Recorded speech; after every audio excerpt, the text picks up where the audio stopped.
కరీంనగర్ జిల్లా మానకొండూరు నియోజకవర్గంలో దశాబ్ది ఉత్సవాల్లో భాగంగా మూడో రోజు తెలంగాణ విద్యుత్ ప్రగతి దినోత్సవాన్ని నిర్వహించారు. విద్యుత్ శాఖ డిఈ తిరుపతి ఆధ్వర్యంలో అల్గునూర్ గ్రామంలోని లక్ష్మీ నరసింహ గార్డెన్లో కార్యక్రమం జరిగింది. ఈ కార్యక్రమానికి ముఖ్య అతిథులుగా స్థానిక MLA Rasamayi Balakishan, SUDA chairman GV Ramakrishna Rao హాజరయ్యారు.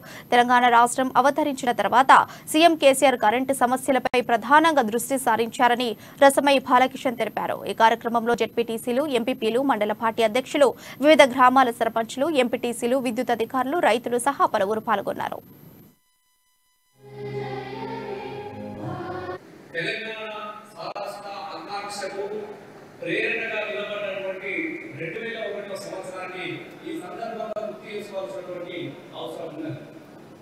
2001కి 2014 ముందు మొదలుపెట్టుకున్నటువంటి అప్పుడున్నటువంటి క్లిష్ట పరిస్థితులు, విద్యుత్ కోసం తెలంగాణలో జరుగుతున్నటువంటి పోరాటాలు, రైతులు అనేకమైనటువంటి ఇబ్బందులతోని విద్యుత్ రాక అప్పుడు వెంటలేక ఆత్మహత్యలు చేసుకున్నటువంటి దుఃఖాల నుంచి అప్పుడున్నటువంటి పరిస్థితుల నుంచి 2001లో ఒక సందర్భం జరిగింది. ఆ రోజు మనం అందరం కూడా చూస్తా ఉన్నాం. ఇందాక సభకు అధ్యక్షత వహించినటువంటి డి గారు